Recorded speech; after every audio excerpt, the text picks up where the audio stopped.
Скопје и понатаму високо котира по аерозагаденост во светот. Утринава беше меѓу 10 градови со најзагаден воздух и тоа после градови од Индија, Пакистан, Бангладеш, Кина. Освен жителите на Скопје, загаден воздух кој е опасен по здравјето дишат и жителите на други општини во земјава. Министерот за животна средина Спасот го гледа во гасификација на државата, за што одговорни биле други министерства. Клjuč на овој проблем ќе биде со гасификација во државата.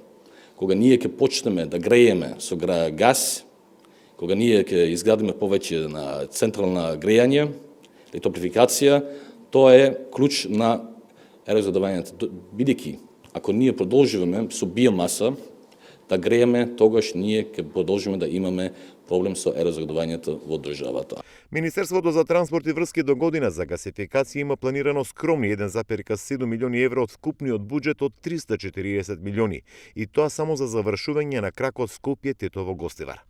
Практично и се нема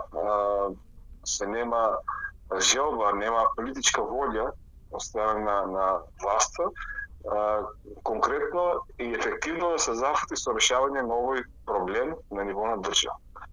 Понатаму, ако идеме подолу во самите општини, тие уште помалку имаат одвоено пари за такво нешто. Загадувањето на воздухот подразбира конкретни активности поддржани со финансии. Без финансии тоа се само желби. Аерозагаденост има и во општина Струмица, која има 40 километарска гасоводна мрежа, на која се приклучени само 400 физички и правни лица.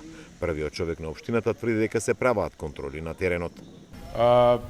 Инспекторите се постојано на терен, гледаме со укажување колку што е можно да поминеме пред граѓаните, секако дека правиме анализи и испитувања во однос на индустријските капацитети кои што се потенцијални загадувачи на воздухот. Дополнително утре во рамките на локалниот совет за превенција ќе има посебна точка каде што сите надлежни институции ќе дебатираме во однос на конкретни акции по однос на загадувањето на воздухот. Надлежните овие денови до Скопје, Струмица и други општини излегоа со препораки за заштита на населението од високиот индекс на аерозагаденост.